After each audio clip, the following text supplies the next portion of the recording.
Imagine your room at night. You are sitting at your desk under the lonely light of a lamp. You are reading or writing something, but your attention is distracted. You read one page multiple times, maybe you aimlessly scroll on social media, or maybe you are half watching this video. Suddenly you notice the shadows your fingers cast. You see how they resemble animal and human figures. You start to play out little plots with them. It may seem stupid at first, but it's a lot of fun. Now your attention is fixed on shadows, and you don't notice an hour or two passing. Waking up from this delusion, you realize with horror how quickly the time has passed, and you promise yourself never to do such nonsense again. But the next day you find yourself doing the same thing over and over again, slowly getting out of touch with reality. This is a plot of early 20th century short story by Fyodor Sologub called Light and Shadows. It tells about a teenage boy Volodya and his mother, both slowly becoming captivated by the flat and dark world of shadows. The real world cannot offer them anything meaningful, as it is full of disappointment and hostility. The boy is stressed by school and seems disconnected from his peers. The mother is a widow who sees no meaning in her life. So in a way, their preoccupation with making shadows on the wall is understandable. One of the interpretations of the story would be that through symbolism it reflects on the problem of escapism. In this regard, this short story seems quite contemporary. We can make parallels with people being addicted to the internet or gaming. Basically any addiction is a form of escapism to a certain extent. But there is also something extremely desperate in how the main characters slowly plunge into a nihilistic abyss. At the beginning of the story, the mother from the get-go understands that there is something abnormal with her son playing with shadows. She knows that this obsession is a dead end and that she should not even play with the idea of repeating after her son, but she does it anyway. From the beginning of the short story, we feel this irresistible influence of shadows. Even though the short story does not have any monsters or ghostly visitations, it is still deeply haunting and disturbing. In his time, Sologub was called a basement Schopenhauer by one literary critic. I understand that it was an insult, but it sounds quite cool. A basement Nietzsche. Basement Zizek. And yes, Sologub's work is connected with Schopenhauer's philosophy. It also elaborates on the concept of representation and the illusory nature of existence. According to Sologub, the tragedy and horror of human life lies in excruciating, exhausting swinging between light and darkness, real and imaginary, death and life, sanity and insanity, between the search for meaning and inevitable meaninglessness. In the best tradition of Gothic fiction, Sologub deals with trauma, mourning, alienation by referring to something as obscure and banal as shadows. Yet shadows symbolize darkness, otherworldliness, dark entities, and evil doppelgangers. The distinction between light and shadows is the distinction between reality and representation. So in a way, main characters' mania for shadows shows that they prefer to stay in the grip of unproductive memories and fantasies. Gothic fiction frequently engages with these topics. Characters are trapped or sometimes willfully kept in the dark within the confinements of a castle or decaying mansion, isolated from society, hidden from the outside world, haunted by the past, obsessing over strange ideas and things. And even when there are supernatural forces at play, we still can see familiar traces of real-life problems. A more ominous and prominent story about dark yearning and obsessing over seemingly mundane objects is the 1835 short story by Edgar Allan Poe, Berenice. As in Light and Shadows, Berenice is also a story about idée fixe, though Poe specifically uses very 19th century term monomania. And I will explain what it means in a minute, but first let's recall the plot. So we have a main character, the narrator Aegeus. He's very bookish, gloomy, and always inside his head. He lives with his beautiful, flourishing, and energetic cousin/fiancée, Berenice. As the protagonist admits, he does not find himself enamored with Berenice, but at some point a fatal disease overtakes her, and she drastically changes, becomes more and more fragile each day, unrecognizable. She becomes a shadow of herself, and the narrator at last discovers interest in her. Meanwhile, Aegeus develops his own disease, which he refers to as monomania. He spends hours looking at the typography in a book or at a shadow on a tapestry. He can lose himself for an entire night in watching the steady flame of a lamp. One day he sees Berenice and notices her teeth. Now teeth becomes the object of Aegeus's monomania. He cannot stop thinking about them. Soon after the new outbreak of his disease, he discovers that Berenice is dead.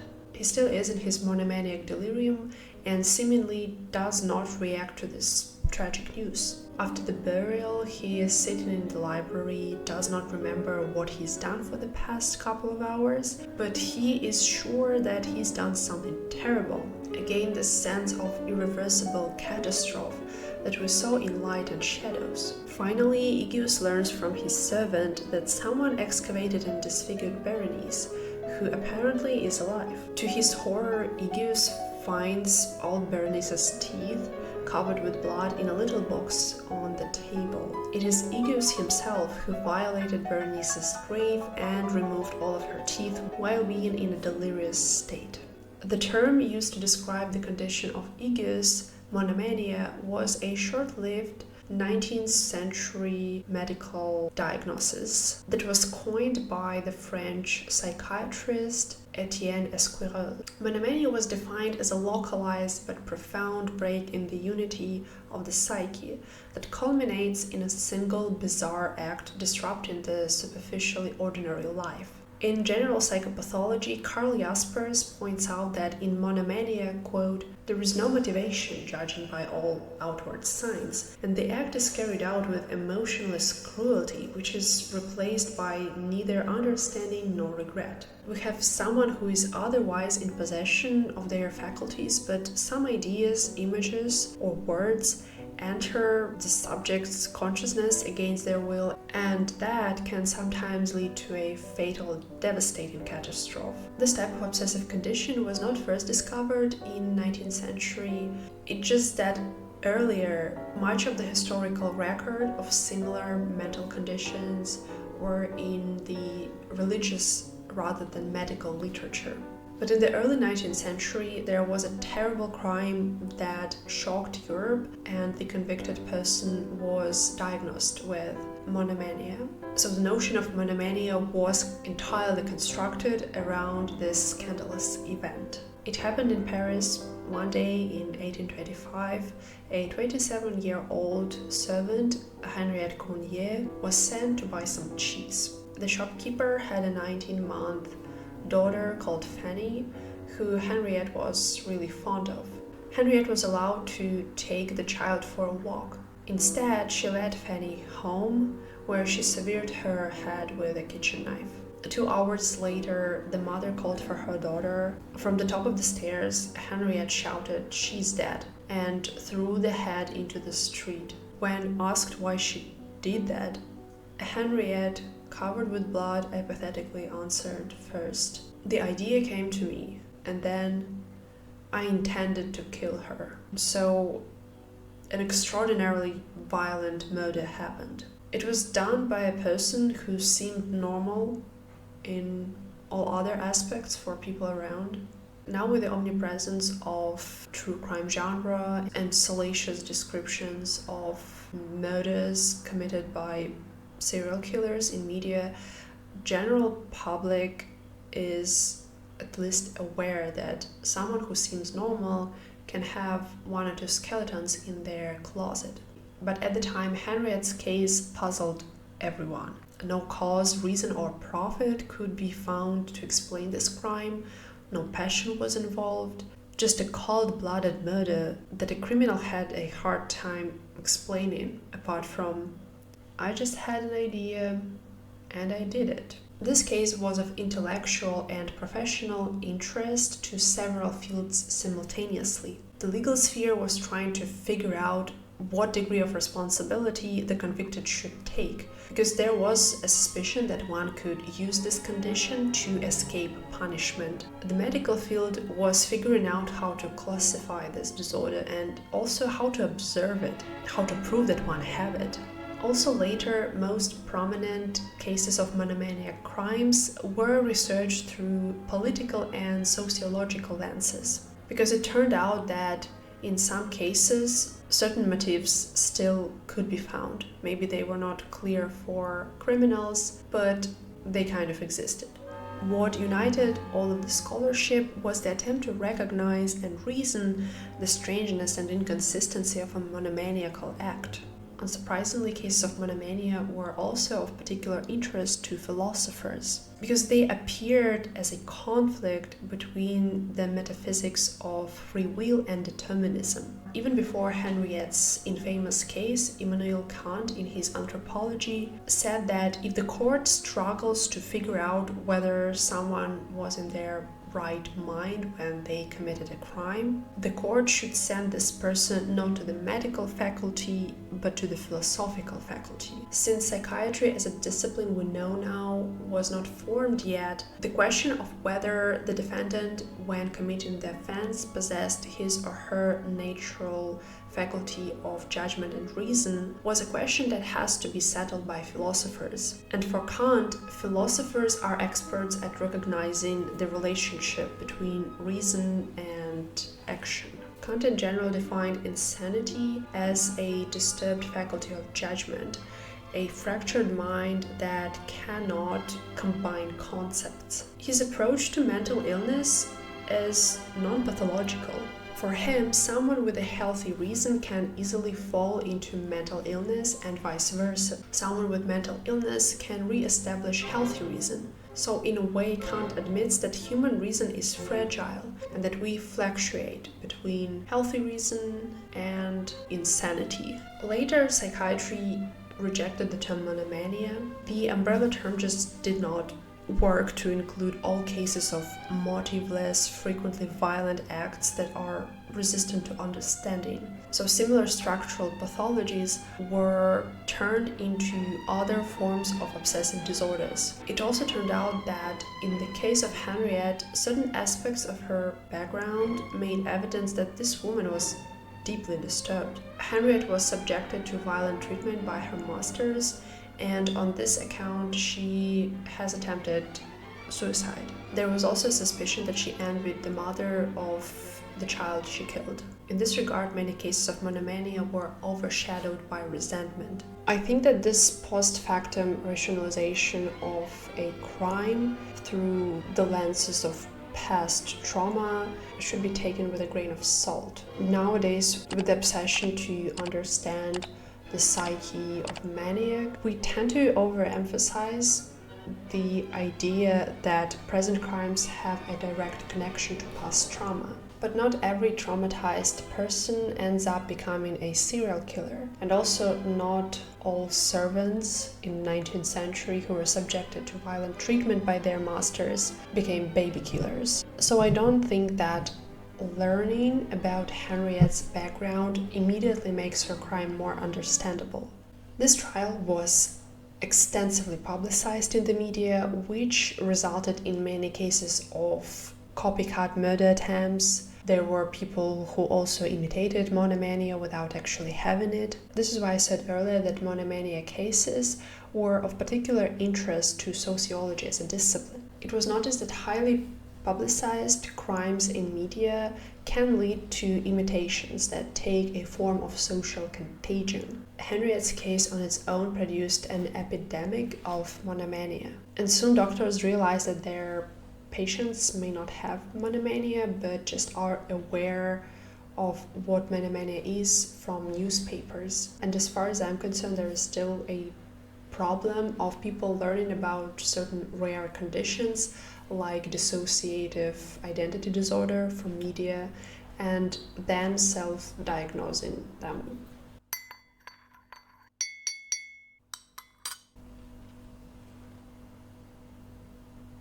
So this is how monomania enters popular and literary discourse. At first, monomania was not a fashionable disease, and doctors did not associate monomaniacs with a sharp intellect or a sophisticated aesthetic knowledge. For example, another work of art that mentions monomania and predates Poe's usage of the topic was a painting by Theodore Géricault titled Insane Woman, or Monomania of Envy. It is a rather an appealing image of a lower-class woman. There is no romantic, Gothic, mysterious flavor to her condition. Unlike its forerunner, melancholy, monomania was not predominant among those of higher social status and education. But then Gothic and Victorian literature introduced the dread of monomania condition in a new light. For example, the protagonist of Berenice, Aegeus, is a well-articulated aesthete who has spent most of his life in a study room indulging in his disordered fantasies. When we talk about Poe's work, we also have to take into account that his personal experience influenced his writing. Psychological trauma, reflections on evil, mental illness were central to Poe's nocturnal and disturbing writing. He had severe depressive episodes and alcoholism, and had witnessed several family members' slow and agonizing death. Bernice and other female characters are often viewed as unheimlich or uncanny specters of real women from Poe's life, his main muse being his wife/cousin Virginia, who passed away very young. In this regard, the teeth as an object of Aegeus's monomania are sometimes interpreted as an act of perverted castration, both a desecrating of the muse and a complete destruction of already fractured mind of a protagonist. Poe does not attempt to explain the nature of a monomaniac act, nor does he try to pass any judgment. From the first-person perspective, we witness how one loses control over thoughts, actions, and the ability to account for them. The motiveless and hideous act of Aegeus lies outside of literary reality, which is what makes the short story so chilling. It seems like Gothic fiction deals with epistemic anxiety about the abnormal psychology much better than, for example, true crime. A lot of true crime fans claim that there is an epistemic value in introducing transgressive real-life events to the general public in a form of entertainment, because it supposedly will help a person in the future to recognize a maniac, which already is a kind of questionable statement. With true crime, we seek some rationality. We try to invite some common sense to horrendous acts. Childhood trauma, bullying from peers, shame around sexuality, inherited diseases, and poor material conditions all provide us with some reason or justification. But this type of consolation has no place in Gothic fiction. The Gothic world pretty much juxtaposes itself to healthy reason, which makes it a suitable space to explore the fragility of human reason and also to be a bit more honest about the moral reality of evil deeds. In his essay on art horror as a medium for moral reflection, Philip Tallon points out that in the time of ethical and aesthetic relativism, horror tears down the boundary we had in place, but perhaps forgot was there. Quote, "Horror therefore provides a dark mirror in which we can examine ourselves by honestly facing the shadow side of the human condition, as well as our deepest intuitive and inviolate sense of right and wrong. Among the shadows at the decaying castle, inside the vampire's grave, trapped within the mind of a pervert, anywhere the Gothic fiction invites us, we are conditioned to face the unsettling truth. Some acts are just motiveless, meaningless, and unjustifiable.